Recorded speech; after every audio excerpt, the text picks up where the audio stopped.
ಯಾರಾದ್ರೂ ನನ್ನ ಗಂಡನ್ನ ನಮ್ಮ ಅಮ್ಮನ ಕಾಟದಿಂದ ಬಿಡಿಸೋಕೆ ಆಗುತ್ತಾ ಅಂತ ಕೇಳಿದ್ರೆ ಹೆಂಗಿರುತ್ತೆ ಅಲ್ವಾ.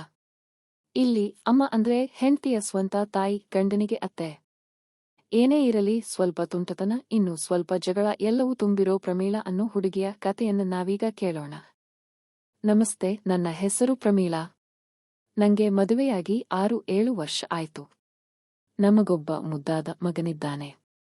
ಈ ಕಾಲದಲ್ಲಿ 2-3 ಮಕ್ಕಳನ್ನು ಸಾಕೋದು ತುಂಬಾ ಕಷ್ಟ ಅಂತ ನಾವಿಬ್ಬರೇ ಮಾತಾಡಿ ಒಂದೇ ಮಗು ಸಾಕು ಅಂತ ತೀರ್ಮಾನ ಮಾಡಿದ್ವಿ. ನನ್ನ ಗಂಡನಿಗೆ ಬೆಂಗಳೂರಿನ ಒಂದು ಖಾಸಗಿ ಕಂಪನಿಯಲ್ಲಿ ಕೆಲಸ. ಸಂಜೆ ಮನೆಗೆ ಬರೋವಾಗ್ಲೇ 7 ಗಂಟೆ ಆಗಿರುತ್ತೆ. ನಾನು ಕೆಲಸಕ್ಕೆ ಹೋಗೋದು ಅವರಿಗೆ ಅಷ್ಟಾಗಿ ಇಷ್ಟ ಇರಲಿಲ್ಲ. ನನಗೂ ಒಳ್ಳೆ ಓದು, ಅರ್ಹತೆ ಎಲ್ಲ ಇತ್ತು. ಆದ್ರೆ ಅವರು ಮಾತ್ರ ಒಪ್ಪುತ್ತಿರಲಿಲ್ಲ. ನೀನು ಗೌರ್ನಮೆಂಟ್ ಕೆಲಸಕ್ಕೆ ಟ್ರೈ ಮಾಡು, ಸರ್ಕಾರಿ ಕೆಲಸ ಸಿಕ್ರೆ ಮಾತ್ರ ಕೆಲಸಕ್ಕೆ ಹೋಗು ಅಂತಿದ್ರು. ನಾನು ಕೆಪಿಎಸ್ಸಿ ಎಕ್ಸಾಮ್ ಎಲ್ಲ ಬರೆದೆ, ಆದ್ರೆ ನಂಗೆ ಸಿಗಲಿಲ್ಲ. ಅದಕ್ಕೆ ನನ್ನ ಗಂಡ ಯಾವಾಗಲೂ ನೀನು ಬರೀತಾ ಇರು, ನಿನಗೆಲ್ಲೂ ಸಿಗೋಲ್ಲ. ನಾನು ಹೇಳಿದ್ದೆ ಇಲ್ಲಿ ನಡೆಯೋದು ಅಂತ ಕಾಲೆಳಿತಾ ಇದ್ರು. ನನಗಿಂತ ಚಿಕ್ಕವನಾದ ಒಬ್ಬ ತಮ್ಮನಿದ್ದಾನೆ. ಅವನಿಗೆ ಒಂದಷ್ಟು ವರ್ಷಗಳ ಹಿಂದೆ ಬ್ಯಾಂಕ್ನಲ್ಲಿ ಕೆಲಸ ಸಿಕ್ತು. ಆದ್ರೆ ಪೋಸ್ಟಿಂಗ್ ಆಗಿದ್ದು ಮಂಗಳೂರು ಕಡೆ. ಅವನು ಅಲ್ಲೇ ಇರಲು ನಿರ್ಧಾರ ಮಾಡಿದ. ಆಮೇಲೆ ಊರಿಗೆ ಟ್ರಾನ್ಸ್ಫರ್ ತಗೋಬಹುದು ಅನ್ಕೊಂಡಿದ್ದ. ಆದ್ರೆ ಅಲ್ಲಿಗೆ ಹೋದಮೇಲೆ ಅಲ್ಲಿನ ಜನ, ವಾತಾವರಣ ಎಲ್ಲ ಅವನಿಗೆ ತುಂಬಾ ಇಷ್ಟ ಆಗಿಬಿಡ್ತು. ಅವನು ಅಮ್ಮನ ಮುದ್ದು ಮಗ, ಅಮ್ಮ ಅಂದ್ರೆ ಪ್ರಾಣ. ಇನ್ನು ನಮ್ಮ ಅಮ್ಮನಿಗಂತೂ ಮಗನ ಮೇಲೆ ಅತಿಯಾದ ಮಮತೆ. ನನ್ನ ಮದುವೆಯಾದ 3-4 ತಿಂಗಳಲ್ಲೇ ಅವನಿಗೆ ಕೆಲಸ ಸಿಕ್ಕಿದ್ದರಿಂದ ನಮ್ಮ ಅಮ್ಮನೂ ಅವನ ಜೊತೆಯೇ ಮಂಗಳೂರಿಗೆ ಹೊರಟು ಹೋದ್ರು. ಅಮ್ಮನಿಗೆ ಇಲ್ಲಿ ಒಬ್ಬಳೇ ಇರಲು ಇಷ್ಟ ಇರಲಿಲ್ಲ. ಹಾಗಾಗಿ ಅಮ್ಮ ಮತ್ತು ತಮ್ಮ ಇಬ್ಬರೂ ಅಲ್ಲೇ ಒಂದು ಬಾಡಿಗೆ ಮನೆ ಮಾಡ್ಕೊಂಡು ಇರಲಾರಂಭಿಸಿದ್ರು. ನಮ್ಮ ಊರಿಂದ ಮಂಗಳೂರಿಗೆ ಹೋಗಬೇಕಂದ್ರೆ ಕನಿಷ್ಠ 8-10 ಗಂಟೆ ಪ್ರಯಾಣ ಮಾಡಬೇಕಿತ್ತು. ಹಾಗಾಗಿ ನಾವು 6 ತಿಂಗಳಿಗೊಮ್ಮೆ ಅಥವಾ 7 ತಿಂಗಳಿಗೊಮ್ಮೆ ಮಾತ್ರ ಅಲ್ಲಿಗೆ ಹೋಗ್ತಾ ಇದ್ವಿ. ಹೋದಾಗ ನಮ್ಮ ಹಳೆ ಮನೆ ನೋಡ್ಕೊಂಡು ಸ್ವಚ್ಛ ಮಾಡಿ ಬರ್ತಾ ಇದ್ವಿ. ಅಮ್ಮನಿಗಾಗಲಿ ತಮ್ಮನಿಗಾಗಲಿ ಇಲ್ಲಿಗೆ ವಾಪಸ್ ಬರೋ ಮನಸ್ಸೇ ಇರಲಿಲ್ಲ. ಯಾವುದಾದ್ರೂ ಹಬ್ಬ ಹರಿದಿನಗಳಿದ್ದಾಗ ಮಾತ್ರ ಬಂದು ಹೋಗ್ತಾ ಇದ್ರು. ಇದರ ಮಧ್ಯೆ 1-2 ವರ್ಷಗಳ ಹಿಂದೆ ತಮ್ಮ ಅಲ್ಲೇ ಒಂದು ಹುಡುಗಿಯನ್ನ ಪ್ರೀತಿಸಿ ಮದುವೆಯಾದ. ಅವಳು ಇನ್ನೂ ಓದ್ತಾ ಇದ್ದಾಳೆ. ಆದ್ರೆ ಆ ಹುಡುಗಿಗೆ ನಮ್ಮ ಹಳೆ ಊರು, ಇಲ್ಲಿನ ವಾತಾವರಣ ಮತ್ತು ಮನೆ ತುಂಬಾ ಇಷ್ಟ ಆಯ್ತು. ಅವಳೇ ಹಠ ಹಿಡಿದು ನಾವು ನಮ್ಮ ಊರಿಗೆ ವಾಪಸ್ ಹೋಗೋಣ ಅಂದ್ಲು. ಹಾಗಾಗಿ ನನ್ನ ತಮ್ಮ ಟ್ರಾನ್ಸ್ಫರ್ ತಗೊಂಡು ವಾಪಸ್ ಊರಿಗೆ ಬಂದ. ನನ್ನ ಗಂಡನ ಮನೆಗೂ ನನ್ನ ತವರು ಮನೆಗೂ ಬರೀ 10 ಕಿಲೋಮೀಟರ್ ಅಷ್ಟೇ ದೂರ. ಅವರು ಇಲ್ಲಿಗೆ ವಾಪಸ್ ಬಂದ ಮೇಲೇನೆ ಅಮ್ಮ ನಮ್ಮ ಮನೆಗೆ ಬಂದು 2 ದಿನ ಇರಲು ಶುರು ಮಾಡಿದ್ದು. ಅದಕ್ಕೂ ಮುಂಚೆ ಇಷ್ಟು ವರ್ಷಗಳಲ್ಲೆಂದೂ ಅಮ್ಮ ನಮ್ಮ ಮನೆಗೆ ಬಂದು ತಂಗಿದ ಉದಾಹರಣೆಯೇ ಇರಲಿಲ್ಲ. ನನ್ನ ಗಂಡನಿಗೂ ಅಮ್ಮನ ಜೊತೆ ಫೋನ್ನಲ್ಲಿ ಮಾತಾಡೋದು, ಅಪರೂಪಕ್ಕೆ ನೋಡೋದು ಬಿಟ್ಟರೆ ಅಳಿಯ ಅತ್ತೆಯ ನಡುವೆ ಇರಬೇಕಾದ ಅತಿಯಾದ ಒಡನಾಟವೇನೂ ಇರಲಿಲ್ಲ. ನನ್ನ ತಮ್ಮ ಮತ್ತು ಸೊಸೆ ಎಲ್ಲಾದ್ರೂ ಹೊರಗಡೆ ಹೋದಾಗ ಅಮ್ಮ ನಮ್ಮ ಮನೆಗೆ ಬಂದು ಇರ್ತಿದ್ರು. ನಮ್ಮ ಮನೆಯಲ್ಲಿ ಬೇರೆ ಯಾರೂ ಇರಲಿಲ್ಲ. ಮಾವ ಮತ್ತು ಅತ್ತೆ ಇಬ್ಬರೂ ತೀರಿಕೊಂಡಿದ್ರು. ಹಾಗಾಗಿ ಅಮ್ಮ ನಮ್ಮ ಮನೆಗೆ ಬರೋದು ನನಗೂ ಒಂದು ರೀತಿ ನಿರಾಳ ಅನಿಸ್ತಿತ್ತು. ಅಮ್ಮ ಬಂದಾಗ ನನ್ನ ಗಂಡನಿಗೂ ತುಂಬಾ ಖುಷಿ ಆಗ್ತಿತ್ತು. ಯಾಕಂದ್ರೆ ಅವರಿಗೆ ಸ್ವಂತ ತಾಯಿ ಇಲ್ಲದ ಕಾರಣ ಅಮ್ಮ ಬಂದಾಗ ತಾಯಿಯ ಪ್ರೀತಿ ಸಿಗುತ್ತೆ ಅಂತ ಯಾವಾಗಲೂ ಹೇಳ್ತಾ ಇದ್ರು.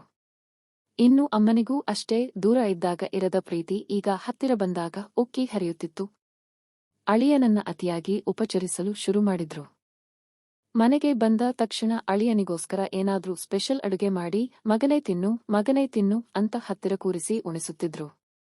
ನನ್ನ ಗಂಡನಿಗೆ ಅದರಿಂದ ಸಖತ್ ಖುಷಿ. ಅವರ ಸ್ವಂತ ತಾಯಿಯೇ ಆ ರೀತಿ ಮಾಡಿರಲಿಲ್ಲವಂತೆ. ಹಾಗಾಗಿ ನಮ್ಮ ಅಮ್ಮ ಬಂದು ಆ ರೀತಿ ಪ್ರೀತಿ ತೋರಿಸಿದಾಗ ಅವರು ಅಮ್ಮನನ್ನ ಅಟ್ಟಕ್ಕೆ ಏರಿಸ್ತಾ ಇದ್ರು. ಗಂಡನ ಖುಷಿಯೇ ನನ್ನ ಖುಷಿ ಅಲ್ವಾ ಅಂತ ನಾನು ಅದನ್ನ ಪಾಸಿಟಿವ್ ಆಗಿಯೇ ತಗೊಂಡೆ. ನನ್ನ ಗಂಡ ತುಂಬಾ ಚೆನ್ನಾಗಿ ನಾನ್ ವೆಜ್ ಅಡುಗೆ ಮಾಡ್ತಾರೆ. ಆದ್ರೆ ಯಾವಾಗಲೋ 6 ತಿಂಗಳಿಗೊಮ್ಮೆ ನಾನು ಬಲವಂತ ಮಾಡಿದ್ರೆ ಮಾತ್ರ ಮಾಡ್ತಾ ಇದ್ರು. ಅಡುಗೆ ಮಾಡೋಕೆ ಸ್ವಲ್ಪ ಸೋಂಬೇರಿತನ. ಅಮ್ಮ ಹೀಗೆ ಅಳಿಯನಿಗೆ ಊಟ ಬಡಿಸುವುದನ್ನು ನೋಡಿ ಒಂದು ದಿನ ನಾನು, ಅಮ್ಮ ಇವರು ತುಂಬಾ ಚೆನ್ನಾಗಿ ಅಡುಗೆ ಮಾಡ್ತಾರೆ ಗೊತ್ತಾ, ನಾನ್ ವೆಜ್ ಅಂತೂ ಅದ್ಭುತವಾಗಿ ಮಾಡ್ತಾರೆ ಅಂದೆ. ಅದಕ್ಕೆ ಅಮ್ಮ, ನೀನು ದೂರ ಇದ್ದಿದ್ದರಿಂದ ನನಗೆ ಆ ರುಚಿ ನೋಡೋಕೆ ಆಗಿಲ್ಲ, ಈಗ ನೆನಪಾಯ್ತು. ಮಗನೇ, ನನಗೂ ಒಂದು ದಿನ ಮಾಡಿಕೊಡ್ತೀಯಾ ಅಂದ್ಲು. ನನ್ನ ಗಂಡ, ನಿಮಗೆ ಏನು ಬೇಕು ಅಮ್ಮ? ಚಿಕನ್ ಬೇಕಾ, ಮಟನ್ ಬೇಕಾ ಅಂತ ಕೇಳಿದ್ರು. ಅಮ್ಮ ಚಿಕನ್ ಸಾಕು ಮಗನೇ ಅಂದ್ಲು. ಹಾಗಾದ್ರೆ ಒಂದು ಕೆಲಸ ಮಾಡೋಣ, ಸಂಜೆ ಬರುವಾಗ ನಾನು ರೊಟ್ಟಿ ಮತ್ತು ಚಿಕನ್ ತರ್ತೀನಿ. ನನ್ನ ಸ್ಪೆಷಲ್ ಚಿಕನ್ ಸುಕ್ಕ ಮಾಡಿ ಕೊಡ್ತೀನಿ ಅಂದರು. ಅಮ್ಮ ಖುಷಿಯಿಂದ ಕಾಯ್ತೀನಿ ಅಂದ್ಲು. ಸಂಜೆ ಗಂಡ ಬೇಗನೆ ಮನೆಗೆ ಬಂದು ನನ್ನ ಹತ್ತಿರ ನೀನು ಅಡುಗೆ ಮನೆ ಕಡೆ ತಲೆ ಹಾಕಬೇಡ ಅಂದರು. ನನಗೂ ಖುಷಿನೇ, ನಾನು ಹೋಗಲಿಲ್ಲ. ಅಮ್ಮನೂ ನಾನು ಬರಲ್ಲಪ್ಪ, ನೀನೇ ಮಾಡಿಕೊಡು ಅಂದ್ಲು. 9 ಗಂಟೆ ಅಷ್ಟೊತ್ತಿಗೆ ಅಡುಗೆ ಎಲ್ಲಾ ರೆಡಿಯಾಗಿ ಟೇಬಲ್ ಮೇಲೆ ಬಂತು. ಅಮ್ಮ ರೊಟ್ಟಿ ಜೊತೆ ಚಿಕನ್ ತಿನ್ನಲು ಶುರು ಮಾಡಿದ್ರು. ತಿನ್ನುತ್ತಾ, ಅಬ್ಬಾ ಮಗನೇ, ನಾವು ಮಂಗಳೂರಿನಲ್ಲಿದ್ದಾಗ ದೊಡ್ಡ ದೊಡ್ಡ ಹೋಟೆಲ್ಗೆ ಹೋಗಿ ತಿಂತಾ ಇದ್ವಿ, ಆದ್ರೆ ಈ ಟೇಸ್ಟ್ ಎಲ್ಲೂ ಸಿಗಲಿಲ್ಲಪ್ಪ. ಹೆಂಗೆ ಮಾಡ್ದೆ ಇಷ್ಟು ರುಚಿಯಾಗಿ? ಅಡುಗೆಯಲ್ಲಿ ನಾನೇ ಗ್ರೇಟ್ ಅನ್ಕೊಂಡಿದ್ದೆ, ಆದ್ರೆ ನನ್ನ ಅಳಿಯ ನನ್ನನ್ನೇ ಸೋಲಿಸಿಬಿಟ್ಟ. ಇಷ್ಟು ಒಳ್ಳೆ ಟೇಸ್ಟ್ ನಾನು ಎಲ್ಲೂ ನೋಡಿಲ್ಲ. ಸತ್ಯ ಹೇಳ್ತೀನಿ ಕೇಳು, ನೀನು ಈ ಪ್ರೈವೇಟ್ ಕಂಪನಿಯಲ್ಲಿ ಕೆಲಸ ಮಾಡೋ ಗಿರಾಕಿ ಅಲ್ಲ. ಒಂದು ದೊಡ್ಡ ಹೋಟೆಲ್ ಸ್ಟಾರ್ಟ್ ಮಾಡಿ ಈ ರೆಸಿಪಿನೇ ಮೇನ್ ಡಿಶ್ ಆಗಿ ಇಟ್ರೆ ನಾವು ಕೋಟ್ಯಾಧಿಪತಿಗಳಾಗಬಹುದು ಅಂದ್ಲು. ತಕ್ಷಣ ಮಗನಿಗೆ ರೆಕ್ಕೆ ಬಂದ ಹಾಗೆ ಆಯಿತು. ಅಯ್ಯೋ ಅದಕ್ಕೇನಂತೆ ಅಮ್ಮ, ನೀವು ನನ್ನ ಜೊತೆ ಇದ್ರೆ ಹೋಟೆಲ್ ಮಾತ್ರ ಅಲ್ಲ, ಇಡೀ ಪ್ರಪಂಚನೇ ಗೆಲ್ಲಬಹುದು. ನಿಮ್ಮ ಆಶೀರ್ವಾದದ ಕೈಗುಣ, ನನ್ನ ಅಡುಗೆ ರುಚಿ ಸೇರಿದ್ರೆ ನಾವು ಸೂಪರ್ ಆಗಿ ಲೈಫ್ನಲ್ಲಿ ಸೆಟ್ ಆಗಬಹುದು. ಖಂಡಿತ ಒಂದು ಸಣ್ಣ ಉದ್ಯಮವಾದ್ರೂ ಶುರು ಮಾಡೋಣ ಅಂದರು. ಅವರಿಬ್ಬರ ಈ ಅತಿರೇಕದ ಮಾತುಗಳನ್ನ ಕೇಳಿ ನನಗೆ ಒಳಗೊಳಗೆ ಉರಿದು ಹೋಯ್ತು. ನಾನು ತಕ್ಷಣ ಇದ್ರಲ್ಲಿ ಉಪ್ಪು ಸ್ವಲ್ಪ ಜಾಸ್ತಿಯಾಗಿದೆ ಅಂದೆ. ತಕ್ಷಣ ಅಮ್ಮ ಜೀ, ನಿನಗೇನು ಗೊತ್ತೇ ಇದರ ರುಚಿ? ಇಂಥ ಡಿಶ್ಗೆ ಉಪ್ಪು ಸ್ವಲ್ಪ ಮುಂದಿರಬೇಕು. ಇವಳಿಗೆ ಎಲ್ಲಾದ್ರೂ ಅಡುಗೆ ಮಾಡೋಕೆ ಬರುತ್ತಾ? ಇವಳು ಸಾಂಬಾರ್ ಮಾಡಿದ್ರೆ ರಸಂ ತರ ಇರುತ್ತೆ, ರಸಂ ಮಾಡಿದ್ರೆ ತಿಳಿಸಾರು ತರ ಇರುತ್ತೆ ಅಂದ್ಲು. ನಾನು ಬಿಡದೆ, ಅದೇನೂ ಇಲ್ಲ, ನಾನು ಮಾಡೋ ಅಡುಗೆ ನನ್ನ ಗಂಡನಿಗೆ ತುಂಬಾ ಇಷ್ಟ ಅಂದೆ. ಅದಕ್ಕೆ ಅಮ್ಮ, ಅವನು ವಿಧಿ ಇಲ್ಲದೆ ತಿಂತಿದ್ದಾನೆ. ನಾನು ಇಲ್ಲಿಗೆ ಬಂದ ಮೇಲೇನೆ ಅವನು ಹೊಟ್ಟೆ ತುಂಬಾ ರುಚಿಯಾಗಿ ಉಣ್ಣುತ್ತಿರೋದು. ಕೆಲಸ ಮುಗಿಸಿ ಬರೋ ಗಂಡನಿಗೆ ರುಚಿಯಾದ ಅಡುಗೆ ಮಾಡಿಕೊಡೋದು ಹೆಂಡತಿಯ ಕರ್ತವ್ಯ. ಗಂಡನ ಮನಸ್ಸಿಗೆ ದಾರಿ ಅವನ ಹೊಟ್ಟೆಯ ಮೂಲಕ ಇರುತ್ತೆ ಅಂದ್ಲು. ನನಗೇನು ಅವರ ಮನಸ್ಸಿಗೆ ಹೊಸದಾಗಿ ದಾರಿ ಹುಡುಕೋಬೇಕಾಗಿಲ್ಲ. ನಾನು ಯಾವಾಗಲೂ ಅವರ ಮನಸ್ಸಲ್ಲೇ ಇರ್ತೀನಿ. ನನ್ನ ಸಾಂಬಾರ್ ಹೆಂಗಿದ್ರೂ ಅವರು ತಿಂತಾರೆ ಅಂದೆ. ಅಮ್ಮ ತಕ್ಷಣ, ಅವನು ನಿನಗೆ ಹೆದರಿ ಸುಮ್ಮನಿದ್ದಾನೆ ಅಷ್ಟೇ. ನೋಡು ಹೆಂಗೆ ಸೈಲೆಂಟ್ ಆಗಿದ್ದಾನೆ. ಇರಲಿ, ನಿನ್ನ ಈ ಅಸೂಯೆನ ನಾವಿಬ್ಬರು ಸೇರಿ ಮುರಿಯುತ್ತೀವಿ. ನಾವಿಬ್ಬರು ಸೇರಿ ಒಂದು ಫುಡ್ ಸ್ಟಾಲ್ ಓಪನ್ ಮಾಡ್ತೀವಿ, ಆಮೇಲೆ ನೋಡು ಹೆಂಗೆ ಬಿಸಿನೆಸ್ ಮಾಡ್ತೀವಿ ಅಂದ್ಲು. ನನ್ನ ಗಂಡನು ಅದಕ್ಕೆ ಧ್ವನಿಗೂಡಿಸಿ, ಹೌದು ಅಮ್ಮ, ನೀವು ಸಾಥ್ ಕೊಟ್ರೆ ರಾತ್ರಿ 8ರಿಂದ 12 ಗಂಟೆಯವರೆಗೆ ಒಂದು ಜಾಗ ಖಾಲಿ ಇದೆ, ಅಲ್ಲೇ ಅಂಗಡಿ ಹಾಕೋಣ ಅಂದರು. ನಾನೇನು ಇವೆಲ್ಲ ಕೇಳಿ ಹೆದರಲ್ಲ. ಅಮ್ಮ ವಾರಕ್ಕೊಮ್ಮೆ ಬರೋದು, ಇಲ್ಲ ತಮ್ಮ ಸೊಸೆ ಎಲ್ಲಾದ್ರೂ ಹೋದಾಗ ಬರೋದು. ನೀವು ಹೋಟೆಲ್ ಮಾಡ್ತೀರಾ? ಒಳ್ಳೆ ಕತೆ ಹೇಳಿದ್ರಿ ಬಿಡಿ ಅಂದೆ.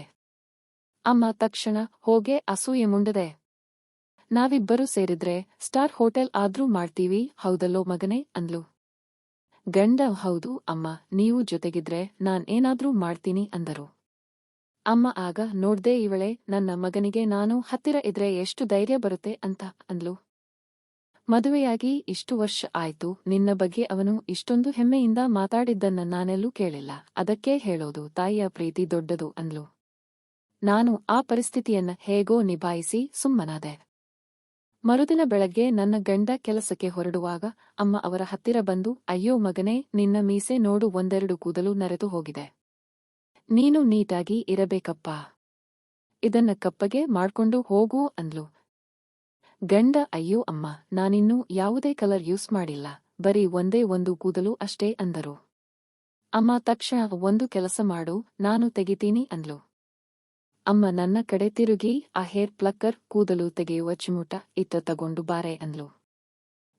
ಅಮ್ಮ ಅದು ಪರವಾಗಿಲ್ಲ ಬಿಡು, ಮೊದಲಿನಿಂದಲೂ ಒಂದೇ ಒಂದು ಕೂದಲು ಹಾಗಿದೆ ಅಷ್ಟೇ ಅಂದೆ. ಗಂಡನು, ಹೌದು ಅಮ್ಮ, ಮೊದಲಿಂದಲೂ ಒಂದೇ ಒಂದು ಕೂದಲು ಹಂಗಿದೆ ಅಂದರು. ಅಮ್ಮ, ಅದು ಹಂಗೆ ಇರಬಾರದು, ನಾನು ಕಿತ್ತು ಹಾಕ್ತೀನಿ. ನಾನೇ ಇದನ್ನ ಮೊದಲು ನೋಡಿದ್ದು, ಇಷ್ಟು ದಿನ ಆದ್ರೂ ಇವಳು ಇದನ್ನ ಗಮನಿಸಿಲ್ಲ ನೋಡು ಅಂದ್ಲು. ಆಮೇಲೆ ನನ್ನ ಚಿಕ್ಕ ಮಗ ಬ್ಯಾಂಕ್ನಲ್ಲಿ ಕೆಲಸ ಮಾಡ್ತಾನಲ್ಲ, ಅವನು ಎಷ್ಟು ಸ್ಟೈಲಿಶ್ ಆಗಿ ಓಡಾಡ್ತಾನೆ ಗೊತ್ತಾ? ಅವನಲ್ಲಿ ಒಂದು ತಪ್ಪು ಹುಡುಕಲು ಆಗಲ್ಲ. ಬೆಳಗ್ಗೆ ರೆಡಿಯಾಗಿ ಹೋಗುವಾಗ ಸಿನಿಮಾ ಹೀರೋ ತರ ಇರ್ತಾನೆ. ಅವನಿಗೆ ಎಷ್ಟು ಜನ ಫ್ಯಾನ್ಸ್ ಇದ್ದಾರೆ ಗೊತ್ತಾ ಅಂದ್ಲು. ಇಷ್ಟು ಸುಂದರವಾದ ಗಂಡನನ್ನ ನೀಟಾಗಿ ಇಟ್ಟುಕೊಳ್ಳೋದು ನಿನಗೆ ಗೊತ್ತಿಲ್ಲ. ಇಷ್ಟು ದಿನ ನಾನು ನೋಡಿಕೊಂಡೆ, ಈಗ ನಾನು ದೂರ ಹೋದ ತಕ್ಷಣ ನೀನು ಹೀಗೆ ಮಾಡ್ತಿದ್ದೀಯಾ ಅಂದ್ಲು. ನಾನು, ಅದಕ್ಕೆ ನೀನು ತಮ್ಮನನ್ನ ನೋಡಿಕೊಳ್ಳೋಕೆ ಹೋದೆಯಲ್ಲಮ್ಮ ಅಂದೆ. ಅಮ್ಮ, ಅದಕ್ಕೇನಂತೆ, ಈಗ ವಾಪಸ್ ಬಂದಿದ್ದೀನಿ, ನನ್ನ ಅಳಿಯನನ್ನ ನಾನು ನೋಡ್ಕೊಳ್ತೀನಿ. ನಿನಗೇಕೆ ಇಷ್ಟೊಂದು ಹೊಟ್ಟೆ ಊರಿ? ಇವಳಿಗೆ ಬರೀ ತಪ್ಪು ಕಂಡುಹಿಡಿಯೋದೇ ಕೆಲಸ ಅಂತ ಆಚಿಮುಟ ತಗೊಂಡು ಆ ಕೂದಲನ್ನ ಕಿತ್ತಳು. ಆದ್ರೆ ನಾನು ಗಮನಿಸಿದಾಗ ಅಮ್ಮ ಬೇಕಂತಲೇ ಗಂಡನಿಗೆ ತುಂಬಾ ಹತ್ತಿರ ನಿಂತು ಸಲುಗೆಯಿಂದ ಮಾಡ್ತಿರೋ ಹಾಗೆ ನನಗೆ ಅನಿಸ್ತು. ನನ್ನ ಅನುಮಾನ ನಿಜನಾ ಅಂತ ಮತ್ತೊಮ್ಮೆ ನೋಡ್ದೆ, ಆದ್ರೆ ಅಮ್ಮನ ನಡವಳಿಕೆ ನನಗೇಕೋ ಅಷ್ಟು ಇಷ್ಟ ಆಗಲಿಲ್ಲ. ಕೂದಲು ಕಿತ್ತು ಆದ್ಮೇಲೆ, ಇದು ಅಕಾಲಿಕವಾಗಿ ಬಂದಿರೋ ನರೆಗೂದಲು ಅಷ್ಟೇ ಅಂದ್ಲು. ನಾನು, ಅವರಿಗೇನು ವಯಸ್ಸಾಗಿಲ್ಲ ಬಿಡು ಅಂದೆ. ಅಮ್ಮ ತಕ್ಷಣ, ಹೋಗೆ ಅಲ್ಲಿ ಮಗನೇ, ನಿನ್ನ ನೋಡಿದ್ರೆ ನನಗೆ ಆಶ್ಚರ್ಯ ಆಗುತ್ತೆ, ನಿನ್ನ ತುಟಿ ಎಷ್ಟು ಒಳ್ಳೆ ಕಲರ್ ಇದೆ ಗೊತ್ತಾ? ಹೆಣ್ಣು ಮಕ್ಕಳಿಗೂ ಇಷ್ಟೊಂದು ಒಳ್ಳೆ ಕಲರ್ ಇರಲ್ಲ ಅಂದ್ಲು. ಗಂಡ ಖುಷಿಯಿಂದ, ಅದು ನಮ್ಮ ಅಮ್ಮನ ವಂಶವಾಹಿ ಅಲ್ವಾ, ನಿಮ್ಮ ತುಟಿ ತರಾನೇ ನನಗೂ ಬಂದಿದೆ ಅಂದರು. ಅಮ್ಮ, ಹೌದು ಮಗನೇ, ವಂಶದ ಗುಣ. ಇವಳನ್ನ ನೋಡು, ಇವಳಿಗೆ ಯಾವುದೇ ಕಲರ್ ಇಲ್ಲ, ಏನೂ ಇಲ್ಲ ಅಂದ್ಲು. ನಾನು, ಹೌದು, ವಂಶದ ಗುಣನೇ ಬಿಡಿ. ನಿಮ್ಮ ತುಟಿಗೆ ಎಲ್ಲಿ ಕಲರ್ ಇದೆ ಅಂತ ಕೇಳಿದ್ದಕ್ಕೆ ಅಮ್ಮ ಗಂಡನ ಹತ್ತಿರ, ನೋಡ್ದಾ ಮಗನೇ, ಇವಳಿಗೆ ನನ್ನ ಕಂಡ್ರೆ ಅಸೂಯೆ. ನಾನು ಸಣ್ಣವಳು ಇದ್ದಾಗ ಎಷ್ಟು ಸುಂದರಿ ಗೊತ್ತಾ? ಇವಳ ತಂದೆ ನನ್ನ ಮದುವೆಯಾಗೋಕೆ ನಮ್ಮ ಮನೆಗೆ 25 ಬಾರಿ ಅಲೆದಿದ್ರು ಅಂದ್ಲು. ನಾನು, ಓಹೋ, ನಿಮ್ಮ ತುಟಿ ನೋಡಿಯೇ ಬಂದಿರಬೇಕು ಬಿಡಿ ಅಂದೆ. ಅಮ್ಮ ತಕ್ಷಣ, ತುಟಿ ಮಾತ್ರ ಅಲ್ಲ, ನನ್ನಲ್ಲಿ ಎಲ್ಲವನ್ನೂ ನೋಡಿ ಇಷ್ಟಪಟ್ಟು ಮದುವೆಯಾಗಿದ್ದು. ಅವರು ಬೇಗ ತೀರಿಕೊಂಡ್ರು ಅಷ್ಟೇ, ಇರೋವರೆಗೂ ನನ್ನನ್ನ ಚಿನ್ನದ ತರ ನೋಡ್ಕೊಂಡ್ರು. ಅವರು ತುಂಬಾ ಹ್ಯಾಂಡ್ಸಮ್ ಆಗಿದ್ರು ಗೊತ್ತಾ? ಆದ್ರೆ ಅವರ ಅಥವಾ ನನ್ನ ಸೌಂದರ್ಯ ಇವಳಿಗೆ ಬರಲೇ ಇಲ್ಲ ಅಂದ್ಲು. ಇವಳಿಗೆ ನಮ್ಮ ಮುತ್ತಾತನ ಹೋಲಿಕೆ ಬಂದಿದೆ ಅನ್ಸುತ್ತೆ. ಆದ್ರೆ ಇವಳ ಪುಣ್ಯಕ್ಕೆ ನಿನ್ನಂತ ಸುಂದರವಾದ ಗಂಡ ಸಿಕ್ಕಿದ್ದಾನೆ. ಅದಕ್ಕೆ ಇವಳಿಗೆ ಅಹಂಕಾರ ಜಾಸ್ತಿ ಅಂದ್ಲು. ನನ್ನ ಗಂಡ ಇದೆಲ್ಲವನ್ನೂ ಕೇಳಿ ಖುಷಿಪಡ್ತಾ ನಗ್ತಾ ಇದ್ದರು. ನನಗೆ ಎಷ್ಟು ಕೋಪ ಬಂತು ಅಂದ್ರೆ, ನಾನು ಏನು ಮಾತಾಡದೆ ಜೋರಾಗಿ ಹೆಜ್ಜೆ ಹಾಕುತ್ತಾ ರೂಮ್ ಒಳಗೆ ಹೊರಟು ಹೋದೆ. ರಾತ್ರಿ ಗಂಡ ಪ್ರೀತಿಯಿಂದ ನನ್ನ ಹತ್ತಿರ ಬಂದಾಗ ನಾನು, ಬೆಳಗ್ಗೆ ಇಬ್ಬರು ಸೇರಿ ನನ್ನನ್ನ ತುಂಬಾ ಕಾಲೆಳೆದ್ರಿ ಅಲ್ವಾ? ಈಗ ಅಮ್ಮ ಇಲ್ಲ, ತಮ್ಮ ಬಂದು ಕರ್ಕೊಂಡು ಹೋಗಿದ್ದಾನೆ. ನನಗೆ ನಿಮ್ಮ ಹತ್ತಿರ ಕೆಲವು ವಿಷಯ ಮಾತಾಡಬೇಕಿದೆ ಅಂದೆ. ಅಮ್ಮ ನನ್ನ ಎದುರೇ ನನ್ನನ್ನ ಅಷ್ಟೊಂದು ಹೀಯಾಳಿಸಿ ಮಾತಾಡ್ತಿದ್ರು, ನೀವು ಸುಮ್ಮನೆ ನಗ್ತಾ ಆನಂದಿಸ್ತಾ ಇದ್ರಲ್ಲ, ನೀವು ಅವರಿಗೆ ಒಂದೇ ಒಂದು ಮಾತು ಎದುರು ಹೇಳಲಿಲ್ಲ, ನನಗೆ ಒಂಟಿತನ ಅನಿಸಿತು ಅಂದೆ. ಅದಕ್ಕೆ ಅವರು, ಅಯ್ಯೋ ಅಮ್ಮ, ಸುಮ್ಮನೆ ತಮಾಷೆ ಮಾಡಿದ್ರು ಕಣೆ. ಅವರು ನಿನ್ನ ಹೆತ್ತ ತಾಯಿ ಅಲ್ವಾ, ನಿನಗೆ ಬಯೋ ಅಧಿಕಾರ ಅವರಿಗಿದೆ. ಅದಕ್ಕೆ ನಾನು ಸುಮ್ಮನೆ ನಕ್ಕಿದ್ದು ಅಂದರು. ನಾನು, ಆದ್ರೆ ನನಗದು ತಮಾಷೆ ಅನಿಸಲಿಲ್ಲ. ಅಮ್ಮ ಇಲ್ಲಿಗೆ ಬಂದಾಗಿನಿಂದ ಅವರ ನಡವಳಿಕೆಯಲ್ಲಿ ತುಂಬಾ ಬದಲಾವಣೆ ಇದೆ. ನಿಮ್ಮ ಮೇಲೆ ಅತಿಯಾದ ಕಾಳಜಿ ತೋರಿಸ್ತಿದ್ದಾರೆ. ನೀವು ಕೂಡ ಯಾವುದೇ ಅನುಮಾನ ಇಲ್ಲದೆ ಅದನ್ನ ಸ್ವೀಕರಿಸ್ತಾ ಇದ್ದೀರಾ ಅಂದೆ. ಅವರು, ನಾನೇಕೆ ಅನುಮಾನ ಪಡಲಿ? ಅವರು ನಿನ್ನ ತಾಯಿ ತಾನೇ ಅಂದರು. ನಾನು, ಆದ್ರೆ ಇಲ್ಲಿ ನಡೀತಿರೋದು ಬರೀ ಅತಿರೇಕದ ಹೊಗಳಿಕೆಗಳು ಅಲ್ವಾ ಅಂತ ಕೇಳ್ದೆ. ಅವರು, ಅದೆಲ್ಲ ನಿನ್ನ ಭ್ರಮೆ ಅಂದರು. ನರೆಗೂದಲು ತೆಗೆಯೋ ನೆಪದಲ್ಲಿ ಅಮ್ಮ ನಿಮ್ಮ ಹತ್ತಿರ ಬಂದಿದ್ದು ನಿಮಗೆ ಚೆನ್ನಾಗಿ ಗೊತ್ತು. ಆದ್ರೆ ನೀವು ಅದನ್ನೆಲ್ಲ ಎಂಜಾಯ್ ಮಾಡ್ತಿರೋ ಹಾಗೆ ನನಗೆ ಕಾಣಿಸ್ತು ಅಂತ ನಾನು ನೇರವಾಗಿ ಹೇಳ್ದೆ. ಅವರು, ನನಗೆ ಆ ಥರ ಏನೂ ಅನಿಸಲಿಲ್ಲ, ನಿನ್ನ ತಲೆಯಲ್ಲೇ ಏನೋ ತಪ್ಪು ಆಲೋಚನೆ ಇದೆ ಅಂದರು. ನಾನು, ನನ್ನ ಭ್ರಮೆ ಅಲ್ಲ, ನಿಮಗೆಲ್ಲ ಗೊತ್ತಿದ್ರೂ ಅಮ್ಮನ ಅತಿಯಾದ ನಡವಳಿಕೆಯನ್ನು ನೀವು ಇಷ್ಟಪಡ್ತಾ ಇದ್ದೀರಾ ಅಂದೆ. ಅದಕ್ಕೆ ಅವರು, ಹೋಗೆ ಅಲ್ಲಿ, ಸುಮ್ಮನೆ ಇಲ್ಲದ ಸಲ್ಲದ ವಿಷಯ ಮಾತಾಡಬೇಡ, ಮಲಗೋ ಟೈಮ್ನಲ್ಲಿ ತಲೆ ಕೆಡಿಸಬೇಡ ಅಂತ ಮಾತು ಮುಗಿಸಿದ್ರು. ಆದ್ರೆ ಕೆಲವು ದಿನಗಳ ನಂತರ ಅಮ್ಮ ಮತ್ತೆ ನಮ್ಮ ಮನೆಗೆ ಬಂದ್ರು. ಬಂದ ತಕ್ಷಣ ಅದೇ ಹಳೆ ಕತೆ ಮತ್ತೆ ರಿಪೀಟ್ ಆಯ್ತು. ಅದನ್ನ ನೋಡಿ ನನಗೆ ತಡ್ಕೊಳ್ಳೋಕೆ ಆಗಲಿಲ್ಲ. ಅಮ್ಮ ಬಂದು, ಅಯ್ಯೋ ನನ್ನ ಮುದ್ದು ಮಗನೇ, ನಾನು ಬರುವಾಗ ದಾರಿಯಲ್ಲಿ ಕಾಲಿಗೆ ಪೆಟ್ಟಾಯ್ತು ಕಣೋ, ತುಂಬಾ ನೋವಾಗ್ತಿದೆ ಅಂದ್ಲು. ತಕ್ಷಣ ನನ್ನ ಗಂಡ, ಅಯ್ಯೋ ಹೌದಾ ಅಮ್ಮ, ಇರಿ ನಾನು ಆಯಿಂಟ್ಮೆಂಟ್ ಹಚ್ಚುತ್ತೀನಿ ಅಂತ ಹೇಳಿ ನನ್ನ ಎದುರೇ ಅಮ್ಮನ ಮಂಡಿಯನ್ನ ಪರೀಕ್ಷಿಸೋಕೆ ಶುರು ಮಾಡಿದ್ರು. ನಾನು ತಕ್ಷಣ ಮಧ್ಯಪ್ರವೇಶಿಸಿ, ಇರಿ ಅಮ್ಮನಿಗೆ ಆ ಮುಲಾಮನ್ನು ನಾನೇ ಹಚ್ಚಿ ಕೊಡ್ತೀನಿ ಅಂದೆ. ಅದಕ್ಕೆ ಅಮ್ಮ, ಅದ್ಯಾಕೆ? ಅವನು ಹಚ್ಚಿಕೊಟ್ರೆ ನಿನಗೇನು ಕಷ್ಟ ಅಂತ ಅಸಮಾಧಾನದಿಂದ ಕೇಳಿದ್ಲು. ಅಷ್ಟರಲ್ಲಿ ನನ್ನ ಗಂಡ ಅಮ್ಮನ ಹತ್ತಿರ, ಹೌದು ಅಮ್ಮ, ನಿಮ್ಮ ಮಗಳ ನಡವಳಿಕೆಯೇ ಇತ್ತೀಚೆಗೆ ಪೂರ್ತಿ ಬದಲಾಗಿ ಹೋಗಿದೆ ಅಂದರು. ಅಮ್ಮ, ಅದೇನೋ ಮಗನೇ ಹಂಗೆ ಹೇಳ್ತೀಯಾ ಅಂತ ಕೇಳಿದಕ್ಕೆ, ನೀವು ಇಲ್ಲಿಗೆ ಬಂದಾಗಿನಿಂದ ನಿಮ್ಮ ನಡವಳಿಕೆ ವಿಚಿತ್ರವಾಗಿದೆ ಅಂತ ಇವಳು ನನ್ನ ಹತ್ತಿರ ಹೇಳ್ತಿದ್ದಾಳೆ. ನೀವು ಬೇಕಂತಲೇ ನನ್ನ ಹತ್ತಿರ ಬರ್ತೀರಾ, ಹಂಗೆ ಮಾಡ್ತೀರಾ ಹಿಂಗೆ ಮಾಡ್ತೀರಾ ಅಂತ ಇವಳಿಗೆ ನನ್ನ ಮೇಲೆ, ನಿಮ್ಮ ಮೇಲೆ ತುಂಬಾನೇ ಅನುಮಾನ ಬಂದಿದೆ ಅಮ್ಮ ಅಂದರು. ಇದನ್ನ ಕೇಳಿ ಅಮ್ಮ ಮೂಗಿನ ಮೇಲೆ ಬೆರಳಿಟ್ಟುಕೊಂಡು ಆಶ್ಚರ್ಯಪಟ್ಟಳು. ಅಬ್ಬಾ! ವಿಷಯ ಇಲ್ಲಿಯವರೆಗೂ ಬಂತಾ? ಇವಳ ತಲೆಯಲ್ಲಿರೋ ಬುದ್ಧಿ ಎಲ್ಲೋ ಓಡಿಹೋಗಿದೆಯಾ ಹೇಗೆ? ನನ್ನ ಸ್ವಂತ ಮಗನ ಮೇಲಿರೋ ಮಮತೆಗೆ ನಾನು ಪ್ರೀತಿ ತೋರಿಸಿದ್ರೆ ಇವಳು ಈ ರೀತಿ ಯೋಚನೆ ಮಾಡ್ತಾಳಲ್ಲಪ್ಪ. ಇವಳ ಸಹವಾಸದಲ್ಲಿ ನಿನ್ನ ಗತಿ ಏನಾಗಬೇಡ. ನಿನ್ನ ಆಫೀಸ್ನಲ್ಲಿ ಎಷ್ಟು ಜನ ಹೆಣ್ಣುಮಕ್ಕಳು ಕೆಲಸ ಮಾಡಲ್ಲ? ನಮ್ಮ ಸುತ್ತಮುತ್ತನೇ ಎಷ್ಟು ಜನ ಸುಂದರವಾದ ಹುಡುಗಿಯರಿಲ್ಲ? ಇಷ್ಟು ದಿನ ಇವಳು ಈ ರೀತಿ ಅನುಮಾನ ಇಟ್ಟುಕೊಂಡೇನ ಸಂಸಾರ ಮಾಡ್ತಾ ಇದ್ದಿದ್ದು ಅಂದ್ಲು. ನನ್ನ ಗಂಡ ನನಗೇನು ಗೊತ್ತು ಅಮ್ಮ, ಒಟ್ಟಿನಲ್ಲಿ ನೀವು ಬಂದಾಗಿನಿಂದ ಇವಳು ಮನೆಯಲ್ಲಿ ದೊಡ್ಡ ರಂಪಾಟ ಶುರು ಮಾಡಿದ್ದಾಳೆ ಅಂದರು. ಅವರಿಬ್ಬರ ಮಾತು ಕೇಳಿ ನಾನು ಕಲ್ಲುಗೊಂಬೆಯಂತೆ ನಿಂತುಬಿಟ್ಟೆ. ಗಂಡ ಈ ತರಹ ನಮ್ಮಿಬ್ಬರ ವೈಯಕ್ತಿಕ ಮಾತುಗಳನ್ನ ಅಮ್ಮನ ಮುಂದೆ ಬೇಕಂತಲೇ ಇಷ್ಟು ಓಪನ್ ಆಗಿ ಹೇಳ್ತಾರೆ ಅಂತ ನಾನು ಖಂಡಿತ ಅನ್ಕೊಂಡಿರಲಿಲ್ಲ. ನನಗೇನು ಹೇಳಬೇಕೋ ತೋಚಲಿಲ್ಲ. ಅಷ್ಟರಲ್ಲಿ ಅಮ್ಮ ಮತ್ತೆ ಮಾತು ಮುಂದುವರಿಸಿದಳು. ಇವಳಿಗೆ ಇಷ್ಟೊಂದು ಅನುಮಾನ ಇದ್ರೆ ಇರಲಿ ಬಿಡು ಮಗನೇ, ನೀನೇ ಬಂದು ನನ್ನ ಮಂಡಿಗೆ ಆ ಮುಲಾಮು ಹಚ್ಚಿ ಚೆನ್ನಾಗಿ ತಿಕ್ಕು. ಇವಳ ಅನುಮಾನ ಜಾಸ್ತಿನಾದ್ರೂ ಆಗಲಿ ಕಮ್ಮಿನಾದ್ರೂ ಆಗಲಿ. ಇವಳ ವಿಷಯ ಹಾಗಿರಲಿ, ಮೊದಲು ನನ್ನ ಕಾಲಿನ ನೋವಾದ್ರೂ ಕಮ್ಮಿ ಆಗಲಿ ಅನ್ಲು. ಅದರ ಮಧ್ಯೆ ನನ್ನನ್ನ ಅನುಮಾನದ ರೋಗಿ ಅಂತ ಅಮ್ಮ 108 ಮಾತುಗಳಿಂದ ಚುಚ್ಚಿ ಮಾತನಾಡಿದಳು. ನನ್ನ ಹತ್ತಿರ ಯಾವುದೇ ಉತ್ತರವ ಇರಲಿಲ್ಲ. ನಾನು ಆ ತರಹ ಅಂದಿಲ್ಲ ಅಂತ ಸುಳ್ಳು ಹೇಳೋಕು ಆಗ್ತಿರಲಿಲ್ಲ. ಕೊನೆಗೆ ನಾನೇ ಎಲ್ಲರ ಎದುರು ಅಪರಾಧಿಯ ತರಹ ನಿಲ್ಲಬೇಕಾಯ್ತು. ನನ್ನ ಗಂಡ ಅಮ್ಮನ ಮಂಡಿಗೆ ಆ ಮುಲಾಮು ಹಚ್ಚಿ ತುಂಬಾ ಆಸ್ಥೆಯಿಂದ ಮಸಾಜ್ ಮಾಡೋಕೆ ಶುರು ಮಾಡಿದ್ರು. ಆಗ ಅಮ್ಮ, ತುಂಬಾ ಆರಾಮ ಅನಿಸ್ತಿದೆ ಮಗನೇ. ನಿನಗೆ ಈ ರೀತಿ ಮಸಾಜ್ ಮಾಡೋದು ಮೊದಲೇ ಗೊತ್ತಿತ್ತಾ ಅಂತ ಕೇಳಿದ್ಲು. ಗಂಡ ಹಾ ಅಮ್ಮ, ಸ್ವಲ್ಪ ಗೊತ್ತು ಅಂದ ತಕ್ಷಣ ಅಮ್ಮ ಸ್ವಲ್ಪ ಅಲ್ಲಪ್ಪ, ನಿನಗೆ ತುಂಬಾ ಅನುಭವ ಇರೋ ಹಾಗೆ ಕಾಣ್ತಿದೆ ಅಂದ್ಲು. ಗಂಡ ತಕ್ಷಣ ಅದು ಇವಳಿಗೆ ನಡುನೋವು ಬಂದಾಗ ನಾನು ಕೆಲವೊಮ್ಮೆ ಮಸಾಜ್ ಮಾಡಿಕೊಡ್ತಾ ಇದ್ದೆ, ಅದಕ್ಕೆ ಇವಳಿಗೆ ಆರಾಮ ಆಗ್ತಿತ್ತು ಅಂದರು. ನಾನು ಇದನ್ನೆಲ್ಲ ಕೇಳಿ ಬೇಸರದಿಂದ ತುಟಿ ಕಚ್ಚಿಕೊಂಡು ಅಡುಗೆ ಮನೆಗೆ ಹೊರಟು ಹೋದೆ. ಅವರಿಬ್ಬರೂ ಅಲ್ಲಿ ಮಸಾಜ್ ಆದ್ರೂ ಮಾಡಿಕೊಳ್ಳಲಿ ಏನಾದ್ರೂ ಮಾಡಿಕೊಳ್ಳಲಿ ಅಂತ ಸಂಜೆ ಊಟದ ಪಾತ್ರೆಗಳನ್ನ ತಂದು ಡೈನಿಂಗ್ ಟೇಬಲ್ ಮೇಲೆ ಇಡಲು ಶುರು ಮಾಡಿದೆ. ಹೇಗೇನು ನಾನೇ ಅಪರಾಧಿ ಆಗಿಬಿಟ್ಟಿದ್ದೆ. ಅಮ್ಮ ನನ್ನ ಬೆನ್ನ ಹಿಂದೆ ನನ್ನ ಬಗ್ಗೆ ಏನೇನೋ ಪಿಸುಗುಟ್ಟುತ್ತಿದ್ದುದು ಕೇಳಿಸ್ತು. ಆದ್ರೆ ನಾನು ತಲೆ ಕೆಡಿಸಿಕೊಳ್ಳಲಿಲ್ಲ. ಇನ್ನು ಮುಂದಿನ 2 ತಿಂಗಳು ಇದೇ ವಿಷಯ ಇಟ್ಟುಕೊಂಡು ನನ್ನ ಕಾಡಿಸ್ತಾರೆ ಅನ್ನೋದು ನನಗೆ ಗೊತ್ತಿತ್ತು. ಆದ್ರೆ ಏನು ಮಾಡೋದು? ನನ್ನ ಗಂಡನೇ ಹೋಗಿ ಅಮ್ಮನ ಹತ್ತಿರ ಎಲ್ಲವನ್ನೂ ಹೇಳಿಕೊಂಡ ಮೇಲೆ ಅವರ ಬುದ್ಧಿಗೆ ಏನ್ ಅನ್ನಬೇಕು? ಸ್ವಲ್ಪ ಹೊತ್ತಿನ ನಂತರ ಗಂಡ ಮತ್ತು ಅಮ್ಮ ಇಬ್ಬರೂ ಅಡುಗೆ ಮನೆಗೆ ಬಂದ್ರು. ಅಮ್ಮ ಬಂದು, ಮಗನೇ, ನೀನು ಕೈಯಾಡಿಸಿದ ತಕ್ಷಣ ನನ್ನ ಕಾಲಿನ ನೋವೆಲ್ಲ ಮಾಯವಾಗಿ ಬಿಡ್ತು. ನೀನೇನಾದ್ರೂ ಅವಳಿ ಜವಳಿಯಾಗಿ ಹುಟ್ಟಿದವನ ಅಂತ ಕೇಳಿದ್ಲು. ಗಂಡ, ಅದೇನಮ್ಮ ಹಂಗೆ ಕೇಳ್ತಿದ್ದೀರಾ ಅಂದಾಗ ಅಮ್ಮ, ಇಲ್ಲಪ್ಪ, ಈ ಅವಳಿ ಮಕ್ಕಳಾಗಿ ಹುಟ್ಟಿರ್ತಾರಲ್ಲ, ಅವರ ಕೈಯಿಂದ ಮಸಾಜ್ ಮಾಡಿಸಿಕೊಂಡ್ರೆ ಕಾಲಿನ ಉಳುಕು ನೋವೆಲ್ಲ ತಕ್ಷಣ ಕಡಿಮೆ ಆಗುತ್ತೆ ಅಂತ ಹಿರಿಯರು ಹೇಳ್ತಾ ಇದ್ರು. ಅವರಿಗೆ ಏನೋ ಒಂದು ಅದ್ಭುತ ಶಕ್ತಿ ಇರುತ್ತಂತೆ ಅಂದ್ಲು. ಗಂಡ, ಅಯ್ಯೋ ಅಮ್ಮ, ನಾನು ಇದನ್ನ ಮೊದಲ ಬಾರಿ ಕೇಳ್ತಿದ್ದೀನಿ ಅಂದರು. ಅಮ್ಮ ತಕ್ಷಣ, ನೀವೆಲ್ಲ ಇಂದಿನ ಕಾಲದ ಆಧುನಿಕ ಮಕ್ಕಳು, ನಿಮಗೇನು ಹಳೆ ಕಾಲದ ವಿಷಯ ಗೊತ್ತು? ಅವಳಿ ಮಕ್ಕಳಿಗೆ ಆ ತರಹ ಶಕ್ತಿ ಇರೋದು ನಿಜ, ಅದಕ್ಕೆ ಕೇಳ್ದೆ ಅಂದ್ಲು. ಗಂಡ, ನಾನು ಅವಳಿಗೇನೂ ಅಲ್ಲ ಅಮ್ಮ, ನೀವು ಸುಮ್ಮನೆ ತಮಾಷೆಗೆ ಕೇಳ್ತಿದ್ದೀರಾ ಅಂತ ಗೊತ್ತು ಅಂದರು. ನಾನು ಅಡುಗೆ ಮನೆಯಲ್ಲಿದ್ದ ಪಾತ್ರೆಗಳನ್ನ ಜೋರಾಗಿ ಸದ್ದು ಮಾಡ್ತಾ, ಹೀಗೆ ಹೋದ್ರೆ ಮುಂದೊಂದು ದಿನ ನೀವಿಬ್ಬರು ಸೇರಿ ಅವಳಿ ಮಕ್ಕಳನ್ನೇ ಹೆರಬಹುದು ನೋಡಿ ಅಂತ ವ್ಯಂಗ್ಯವಾಗಿ ಅಂದೆ.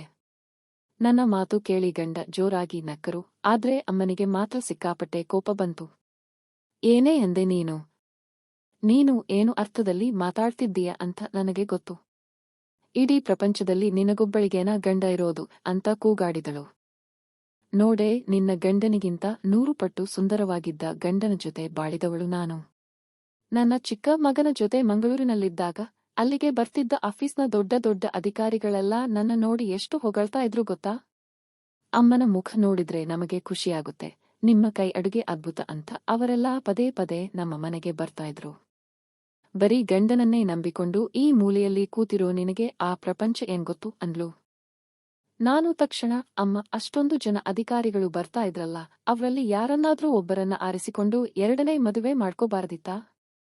ಚೆನ್ನಾಗಿ ಇರಬಹುದಿತ್ತು ಅಂದೆ.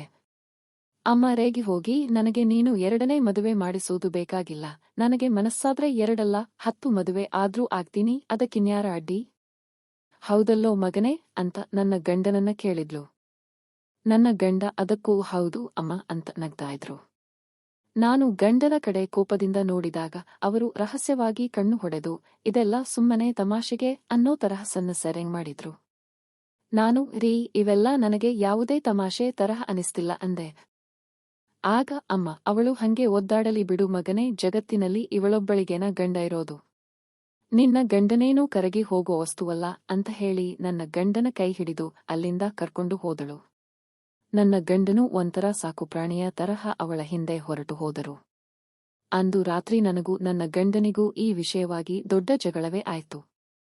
ಮೊದಮೊದಲು ಅವರು ನನ್ನ ಮೇಲೆ ಸಿಟ್ಟಿನಿಂದಲೇ ಮಾತನಾಡಿದ್ರು, ಆದ್ರೆ ಕೊನೆಗೆ ಅವರು ತಮ್ಮ ಅಸಲಿ ಮುಖ ತೋರ್ಸಿದ್ರು. ನೋಡು ಪ್ರಮೀಳಾ, ನಿನಗೆ ಆ ತರಹ ಅನಿಸ್ತಿದೆ ಅಂದ್ರೆ ಅದು ನಿಜಾನೇ ಇರಬಹುದು. ಅಮ್ಮನಿಗೆ ನನ್ನ ಮೇಲೆ ತುಂಬಾ ಪ್ರೀತಿ ಇದೆ. ಈಗ ಮೆಲ್ಲಗೆ ನನಗೂ ಅಮ್ಮನ ಆ ನಡವಳಿಕೆ ಇಷ್ಟ ಆಗ್ತಾ ಇದೆ. ನಾವೇನು ಅಮ್ಮನನ್ನ ಮನೆಯಿಂದ ಹೊರಗೆ ಹಾಕೋಕೆ ಆಗಲ್ಲ ಅಲ್ವಾ? ಇಷ್ಟು ವರ್ಷಗಳಾದರೂ ಅಮ್ಮ ತೋರಿಸೋ ಆ ಪ್ರೀತಿ, ಆ ಕಾಳಜಿ ನಿನಗೆ ತೋರಿಸೋಕೆ ಬರಲೇ ಇಲ್ಲ. ಅಮ್ಮನ ನಡವಳಿಕೆಯಲ್ಲಿ ಒಂದು ವಿಚಿತ್ರವಾದ ಆಕರ್ಷಣೆ ಇದೆ, ಅದು ನಿನ್ನಲ್ಲಿಲ್ಲ. ನೀನು ನೋಡೋಕೆ ಸುಂದರಿಯೇ ಇರಬಹುದು, ಆದ್ರೆ ಈ ವಯಸ್ಸಿನಲ್ಲೂ ಅಮ್ಮನ ಸೌಂದರ್ಯದ ಮುಂದೆ ನೀನು ಏನೂ ಅಲ್ಲ ಅಂದರು. ನಾನು ದಿಗ್ಭ್ರಮೆಗೊಂಡು, ರೀ, ನೀವು ಏನು ಹೇಳ್ತಿದ್ದೀರಾ ಅಂತ ನಿಮಗಾದ್ರೂ ಅರ್ಥ ಆಗ್ತಿದೆಯಾ ಅಂತ ಕೇಳ್ದೆ. ಅದಕ್ಕೆ ಅವರು, ನೀನು ಇದ್ರಲ್ಲಿ ಏನೇ ಅರ್ಥ ಹುಡುಕಿದ್ರೂ ಅದು ನಿನ್ನಿಷ್ಟ, ಆದ್ರೆ ಅಮ್ಮನನ್ನು ಮಾತ್ರ ನಾನು ಈ ಮನೆಯಿಂದ ಕಳುಹಿಸಲ್ಲ. ಇದು ನನ್ನ ಮನೆ, ನಾನೇ ದುಡಿದು ತರೋದು. ನಿನಗೆ ಈ ಸಂಸಾರ ಬೇಡ ಅನ್ಸಿದ್ರೆ ನೀನು ಡಿವೋರ್ಸ್ ತಗೊಂಡು ಹೊರಡಬಹುದು ಅಷ್ಟೇ. ಅಮ್ಮನಿಂದ ಸಿಗುವ ಪ್ರೀತಿಯನ್ನ ಬಿಟ್ಟು ನನಗೆ ಬದುಕಲು ಸಾಧ್ಯವಿಲ್ಲ. ನೀನು ಬೇಕಿದ್ರೆ ನಿಮ್ಮ ಅಮ್ಮನ ಹತ್ತಿರ, ನನ್ನ ಅಮ್ಮನ ಹತ್ತಿರ ಮಾತಾಡಿ ಡಿವೋರ್ಸ್ ತಗೊಂಡು ನಿನ್ನ ತವರು ಮನೆಗೆ ಹೋಗು, ಇಲ್ಲಾಂದ್ರೆ ನಾನೇ ನಿನಗೆ ಬೇರೆ ಮನೆ ಮಾಡಿಕೊಡ್ತೀನಿ, ಅಲ್ಲಿರು ಅಂದರು. ನಾನು ನಡುಗುತ್ತಾ, ನೀವು ನಿಜವಾಗಿಯೂ ಸೀರಿಯಸ್ ಆಗಿ ಈ ಮಾತು ಹೇಳ್ತಿದ್ದೀರಾ ಅಂತ ಕೇಳ್ದೆ. ಅದಕ್ಕೆ ಅವರು, ಸ್ವಲ್ಪ ಹೊತ್ತಿನ ಮುಂಚೆಯವರೆಗೂ ನಾನು ಸೀರಿಯಸ್ ಆಗಿರಲಿಲ್ಲ. ಇಷ್ಟು ದಿನ ನನಗೆ ಈ ತರಹದ ಯಾವುದೇ ಆಲೋಚನೆ ಇರಲಿಲ್ಲ, ಆದ್ರೆ ನೀನೇ ನನಗೆ ಸರಿಯಾದ ದಾರಿ ತೋರಿಸಿಕೊಟ್ಟೆ. ಅಮ್ಮನಿಗೆ ನನ್ನ ಮೇಲಿರೋ ಪ್ರೀತಿ ಎಂಥದ್ದು ಅಂತ ನನಗೆ ಸರಿಯಾಗಿ ಗೊತ್ತಿರಲಿಲ್ಲ. ನೀನು ಅನುಮಾನಪಟ್ಟು ಹೇಳಿದ ಮೇಲೇನೆ ನನಗೆ ಎಲ್ಲವೂ ಅರ್ಥ ಆಯ್ತು. ಅಂದ ಮೇಲೆ ನಾನು ಅದನ್ನ ಯಾಕೆ ಬೇಡ ಅನ್ನಬೇಕು ಅಂದರು. ಮರುದಿನ ಬೆಳಗ್ಗೆ ಎದ್ದ ತಕ್ಷಣ ನನ್ನ ಗಂಡ ಅಮ್ಮನ ಮುಂದೆ ಹೋಗಿ, ಅಮ್ಮ, ನಿನ್ನೆ ರಾತ್ರಿಯಿಡೀ ಇವಳು ನನ್ನನ್ನ ಜಜ್ಜಾಡಿ ಬಿಟ್ಲು, ಸ್ವಲ್ಪನೂ ಮಲಗೋಕೆ ಬಿಡಲಿಲ್ಲ ಅಂದರು. ಅಮ್ಮ ತಕ್ಷಣ, ಅಯ್ಯೋ ಮಗನೇ ಏನಾಯ್ತು ಅಂತ ಕೇಳಿದಕ್ಕೆ ಅವಳಿಗೆ ನಮ್ಮಿಬ್ಬರ ಮೇಲೆ ಅನುಮಾನ ಅಮ್ಮ ಅಂದರು. ಅಮ್ಮ, ಅದಕ್ಕೆ ನೀನೇನು ಅಂದೆ ಅಂತ ಕೇಳಿದಾಗ ನಾನು ನೇರವಾಗಿಯೇ ಹೇಳ್ದೆ. ನಿನಗೆ ಅನುಮಾನ ಇದ್ರೆ ನೀನು ನಿನ್ನ ದಾರಿ ನೋಡ್ಕೋಬಹುದು, ಡಿವೋರ್ಸ್ ತಗೊಂಡು ನೆಮ್ಮದಿಯಾಗಿ ಇರು. ಆದ್ರೆ ಅಮ್ಮನ ಜೊತೆಗಿರೋ ನನ್ನ ಪ್ರೀತಿಯ ಬಾಂಧವ್ಯವನ್ನು ಬಿಡೋಕೆ ನಾನು ತಯಾರಿಲ್ಲ ಅಂತ ಖಡಾಖಂಡಿತವಾಗಿ ಹೇಳ್ದೆ ಅಂದರು. ಅಮ್ಮ ಖುಷಿಯಿಂದ, ನೀನೇ ಕಣೋ ನನ್ನ ಹೆಮ್ಮೆಯ ಮಗ, ಇಷ್ಟು ಧೈರ್ಯವಾಗಿ ಹೇಳ್ದಲ್ಲ, ನನಗೆ ತುಂಬಾ ಸಂತೋಷ ಆಯ್ತು ಅಂದ್ಲು. ಆಮೇಲೆ ನನ್ನ ಕಡೆ ತಿರುಗಿ, ನೋಡೆ ಪ್ರಮೀಳಾ, ನಿನಗೆ ಇಷ್ಟ ಇದ್ರೆ ಈ ಮನೆಯಲ್ಲಿ ಇರು. ನಾನೇನು ನಿನಗೋಸ್ಕರ ಇಲ್ಲಿ ಬರ್ತಿಲ್ಲ, ನನ್ನ ಮಗ ಮತ್ತು ಮೊಮ್ಮಗನಿಗೋಸ್ಕರ ಬರ್ತೀನಿ. ಇಷ್ಟು ದಿನ ನೀನು ಹೇಳಿದ ಈ ಐಡಿಯಾ ನನ್ನ ತಲೆಯಲ್ಲೇ ಇರಲಿಲ್ಲ. ನೀನು ಅನುಮಾನಪಟ್ಟ ಮೇಲೇನೆ ನನಗೂ ಅನಿಸಿದ್ದು ನೀನು ಕೊಟ್ಟಿದ್ದು ಸೂಪರ್ ಐಡಿಯಾ ಅಂತ ಅಂದ್ಲು. ನನ್ನ ಗಂಡ ತೀರಿ ಹೋದ ಮೇಲೆ ನಾನು ಬರೀ ಹೊಸಬರ ಜೊತೆ ಮಾತಾಡ್ತಾ ಹಣೆಗೊಂದು ಕುಂಕುಮ ಇಟ್ಟುಕೊಂಡು ಮನೆಯಲ್ಲೇ ಮೂಲೆ ಸೇರಬೇಕಾ? ಅದರ ಅಗತ್ಯ ನನಗಿಲ್ಲ. ನನ್ನ ಅಳಿಯ ನನ್ನನ್ನ ಪ್ರೀತಿಸ್ತಾನೆ, ನಾನು ಅವನನ್ನು ಪ್ರೀತಿಸ್ತೀನಿ, ಅದ್ರಲ್ಲಿ ನಿನಗೇನು ತೊಂದರೆ? ನಿಮ್ಮ ಮದುವೆಯಾಗಿ 7 ವರ್ಷ ಆಯ್ತಲ್ಲವೇ? ಅಷ್ಟೊಂದು ಪ್ರೀತಿ ಇರೋ ನೀನು ಗಂಡ ವಾರದಲ್ಲಿ 7 ದಿನವೂ ನಿನ್ನ ಹತ್ತಿರ ಬಂದಾಗ ಬರೀ 2 ದಿನ ಮಾತ್ರ ಒಪ್ಪಿ ಇನ್ನುಳಿದ ದಿನಗಳಲ್ಲಿ ರೆಸ್ಟ್ ಬೇಕು ಅಂತ ದೂರ ತಳ್ಳುತ್ತೀಯಲ್ಲ, ಅದಾ ನಿನ್ನ ಪ್ರೀತಿ ಅಂದ್ಲು. ಅಮ್ಮನ ಆ ಮಾತು ಕೇಳಿದಾಗ ನನಗೆ ತಿಳಿಯಿತು, ನನ್ನ ಮತ್ತು ನನ್ನ ಗಂಡನ ನಡುವಿನ ಅತ್ಯಂತ ವೈಯಕ್ತಿಕ ವಿಷಯಗಳನ್ನೆಲ್ಲ ನನ್ನ ಗಂಡನೇ ಅಮ್ಮನಿಗೆ ತಂದು ಒಪ್ಪಿಸಿದ್ದಾನೆ ಅಂತ. ಅಮ್ಮ ಮುಂದುವರಿಸಿ, ನಾನು ವಾರಕ್ಕೊಮ್ಮೆ ಅಥವಾ 15 ದಿನಕ್ಕೊಮ್ಮೆ ಮಾತ್ರ ಇಲ್ಲಿಗೆ ಬರ್ತೀನಿ. ಇನ್ನುಳಿದ ದಿನಗಳಲ್ಲಿ ನನ್ನ ಅಳಿಯನಿಗೆ ನೆಮ್ಮದಿ ಬೇಡವೇ? ರೇಷನ್ ತರಹ ಅಪರೂಪಕ್ಕೆ ಸಿಗೋ ಸುಖಕ್ಕಾಗಿ ಯಾವ ಗಂಡಸರೂ ಕಾಯೋಕೆ ತಯಾರಿರಲ್ಲ. ಅದಕ್ಕೆ ನೀನು ನಿನ್ನ ಮಿತಿಯಲ್ಲ ಇರು. ನಿನಗೆ ಗಂಡನನ್ನ ಪ್ರೀತಿಸಬೇಕು ಅನ್ಸಿದ್ರೆ ವಾರದಲ್ಲಿ ಆ 1-2 ದಿನ ಪ್ರೀತಿಸು. ಇನ್ನುಳಿದ ಸಮಯದಲ್ಲಿ ಅಮ್ಮ ಬಂದು ಅಳಿಯನನ್ನು ನೋಡಿಕೊಂಡ್ರೆ ನಿನಗೇನಮ್ಮ ನೋವು? ಅದಕ್ಕೆ ನೀನು ಜಾಸ್ತಿ ಹಾರಾಡಬೇಡ ಅಂದ್ಲು. ನನ್ನ ಗಂಡ ದಿನವೂ ನನ್ನ ಬಳಿ ಒಡನಾಟ ಬಯಸುತ್ತಿದ್ದರು ಅನ್ನೋದು ನಿಜ, ಆದ್ರೆ ನನಗೆ ಕೆಲಸದ ಒತ್ತಡ ಹಾಗೂ ನನ್ನ ಸ್ವಭಾವದಿಂದಾಗಿ ಯಾವಾಗಲೂ ಅದಕ್ಕೆ ಸ್ಪಂದಿಸಲು ಸಾಧ್ಯವಾಗುತ್ತಿರಲಿಲ್ಲ. ನಾನು ವಿಶ್ರಾಂತಿ ಬಯಸುತ್ತಿದ್ದೆ. ಅದನ್ನೇ ಬಂಡವಾಳ ಮಾಡಿಕೊಂಡ ಅಮ್ಮ, ಗಂಡ ಮನೆಗೆ ಬಂದಾಗ ಹೆಂಡತಿ ಯಾವಾಗಲೂ ಸಿದ್ಧವಾಗಿರಬೇಕು, ನಿನಗೆ ಸಂಸಾರ ನಡೆಸೋ ಯೋಗ್ಯತೆಯೇ ಇಲ್ಲ ಅಂತ ನನ್ನನ್ನೇ ದೂಷಿಸಿದಳು. ಅಂದು ರಾತ್ರಿ ನನ್ನ ಗಂಡ ನನ್ನ ರೂಮಿಗೆ ಬರಲೇ ಇಲ್ಲ. ನಾನು ಮತ್ತು ನನ್ನ ಮಗ ಮಾತ್ರ ಮಲಗಿದ್ದೆವು. ಬೆಳಗ್ಗೆ ಎದ್ದು ನೋಡಿದಾಗ ಗಂಡ ಒಳಗಿನಿಂದ ಬರ್ತಾ ಇದ್ದರು. ಅವರ ಹಿಂದೆ ಅಮ್ಮ ನಗುತ್ತಾ ಬರ್ತಾ ಇದ್ಲು. ನಾನು ತಡೆಯಲಾರದೆ, ಅಮ್ಮ ಇದು ಸರಿಯಲ್ಲ ಅಂದೆ. ಅದಕ್ಕೆ ಅಮ್ಮ, ಇದೇ ತಕ್ಕುದಾದ ದಾರಿ. ನನ್ನ ಅಳಿಯನಿಗೆ ಎರಡು ಕಡೆಯೂ ಬ್ಯಾಲೆನ್ಸ್ ಮಾಡೋ ಶಕ್ತಿ ಇದೆ. ಅವನು ನಿನ್ನ ತರಹ ಅಲ್ಲ, ಅವನ ಆಸೆಗಳೇ ಬೇರೆ ಇವೆ. ಹಾಗಾಗಿ ಇದರಲ್ಲೇನೂ ತಪ್ಪಿಲ್ಲ, ನೀನು ನಿನ್ನ ಕೆಲಸ ನೋಡಿಕೋ ಅಂದ್ಲು. ಮ್ಯಾಡಮ್, ಇದೆಲ್ಲವೂ ನನ್ನ ಕಣ್ಣೆದುರೇ ನಡೀತಿದೆ. ನಾನು ಪ್ರತಿಭಟಿಸಿದ್ರೂ ಯಾವುದೇ ಪ್ರಯೋಜನ ಆಗ್ತಿಲ್ಲ. ನನ್ನ ಗಂಡ ಮತ್ತು ಅಮ್ಮ ಇಬ್ಬರೂ ಸೇರಿ ನನ್ನದೇ ತಪ್ಪು, ನನ್ನ ಅಸಹಕಾರದಿಂದಲೇ ಇದೆಲ್ಲ ಆಯ್ತು ಅಂತ ನನ್ನನ್ನೇ ಅಪರಾಧಿ ಸ್ಥಾನದಲ್ಲಿ ನಿಲ್ಲಿಸುತ್ತಿದ್ದಾರೆ. ಇದೆಲ್ಲ ಸರಿಯೇ ಮ್ಯಾಡಮ್? ನಿಮ್ಮ ಗಂಡನ ಅವಶ್ಯಕತೆಗಳು ಮತ್ತು ನಿಮ್ಮ ಆಲೋಚನೆಗಳ ನಡುವೆ ಮೊದಲಿನಿಂದಲೂ ಒಂದು ಸಣ್ಣ ಅಸಮಾಧಾನ ಇತ್ತು ಅನ್ನೋದು ನಿಜ. ಆದರೆ ನಿಮ್ಮ ಸ್ವಂತ ತಾಯಿಯೇ ಬಂದು ಈ ಪರಿಸ್ಥಿತಿಯನ್ನ ತನಗೆ ಪೂರಕವಾಗಿ ಬಳಸಿಕೊಂಡು ಅಳಿಯನ ಜೊತೆ ಸೇರಿ ನಿಮ್ಮ ಆತ್ಮಗೌರವಕ್ಕೆ ಧಕ್ಕೆ ತರುತ್ತಿರುವುದು ಖಂಡಿತವಾಗಿಯೂ ಒಪ್ಪಲು ಸಾಧ್ಯವಿಲ್ಲದ ವಿಷಯ. ಅವರು ತಮ್ಮ ಸ್ವಾರ್ಥಕ್ಕಾಗಿ ನಿಮ್ಮನ್ನು ದೂಷಿಸುತ್ತಿದ್ದಾರೆ. ಇಂತಹ ಸಂದರ್ಭದಲ್ಲಿ ನಿಮ್ಮ ಮುಂದಿರುವುದೆಲ್ಲ ಕೆಲವು ದಾರಿಗಳು. ಒಂದೋ ನೀವು ಗಂಡನನ್ನು ಕೌನ್ಸಿಲಿಂಗ್ಗೆ ಕರೆದೊಯ್ದು ಈ ವಿಷವರ್ತುಲದಿಂದ ಹೊರತರಲು ಪ್ರಯತ್ನಿಸಬೇಕು, ಇಲ್ಲವೇ ನಿಮ್ಮ ಸ್ವಾಭಿಮಾನವನ್ನು ಉಳಿಸಿಕೊಳ್ಳಲು ಆ ಮನೆಯಿಂದ ಹೊರಬಂದು ಸ್ವತಂತ್ರವಾಗಿ ಬದುಕಲು ನಿರ್ಧರಿಸಬೇಕು. ನಿಮ್ಮ ವ್ಯಕ್ತಿತ್ವಕ್ಕೆ ಯಾವುದು ಸೂಕ್ತವೋ ಆ ತೀರ್ಮಾನವನ್ನು ನೀವೇ ಧೈರ್ಯದಿಂದ ತೆಗೆದುಕೊಳ್ಳಬೇಕು.